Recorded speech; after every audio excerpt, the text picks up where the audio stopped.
Former advisor on UK-US relations and fellow of the Bow Group, Lee Cohen, told Express.co.uk about his concerns over members of the royal family venturing into politics. Mr. Cohen took particular issue with Meghan contacting US senators on the private numbers to lobby them for paid parental leave, believing her use of her royal title hurt the monarchy and its political neutrality. But when challenged on other royals showing political ambitions, Mr. Cohen said while they were ill-advised to do so because the public could be divided, some members' motives could at least be sincerely felt as they appeared to come from a good place. Speaking to Express.co.uk, Mr. Cohen said, members of the British royal family are expected to be apolitical and not make themselves the centre of attention. Their mission is to unite, rather than and as far as intentions being pure, it seems this may be the case for the Prince of Wales, who has had lifelong passions for certain causes such as architecture or the environment.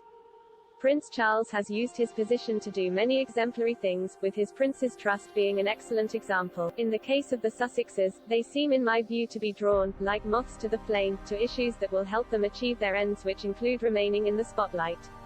While the Prince of Wales may be ill-advised to take strong positions on topics that may alienate large segments of the population, at least his causes are sincerely felt rather than a means to achieve publicity.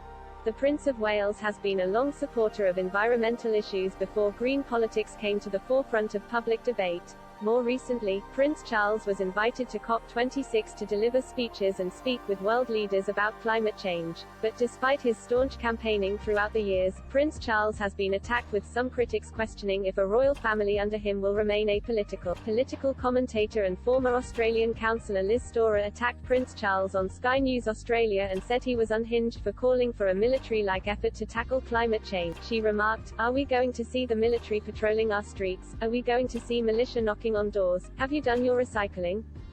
CEO of the Australian Republic Movement, Sandy Beyer, told Express.co.uk that some Australians were growing concerned over Prince Charles' political affairs. He said it was not what was expected in a constitutional monarchy before revealing he has seen a surge in support for his group in recent years.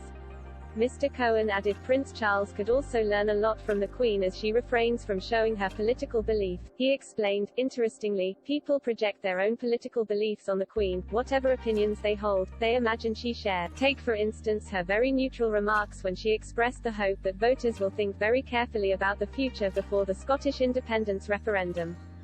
She didn't give away an opinion, but all sides could relate to her remark and no one was alienated. The future king has not laid out what he will do when takes the throne, but he was questioned on the topic by the BBC in a documentary marking his 0th birthday. When asked if his campaigning would continue when he becomes monarch, he replied, "No. It won't. I'm not that stupid. I do realize that it is a separate exercise being sovereign. So, of course, I understand entirely how that should operate." Prince Harry and Meghan set up their foundation, Archewell, shortly after leaving the royal family, which encompasses all of their media and charitable ventures. The Duke of Sussex revealed in his interview with Oprah Winfrey that he was financially cut off from the royal family in the first quarter of 2020 and so needed to find work. Since then, the Sussexes have signed several lucrative deals, including Spotify and Netflix, as well as releasing a children's book and making appearances at large charity events.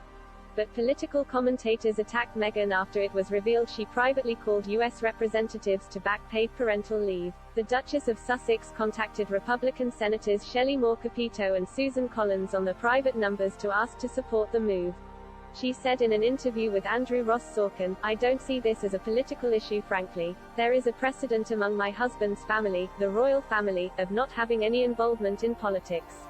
From my standpoint, this is a humanitarian issue." Meghan was also involved in a successful campaign when she was a young girl when she managed to convince multinational conglomerate P&G to remove a sexist advert. Prince Harry was a patron of many charities when he was a working royal and set up the Invictus Games for wounded armed forces members. But the Duke of Sussex drew the ire of some conservative political commentators in the US after he branded the First Amendment bonkers during an appearance on the Armchair Expert podcast. Republican Texas Congressman Dan Crenshaw tweeted, "Well, I just doubled the size of my Independence Day party." Ted Cruz also attacked the comments and wrote, "Nice that he can say that.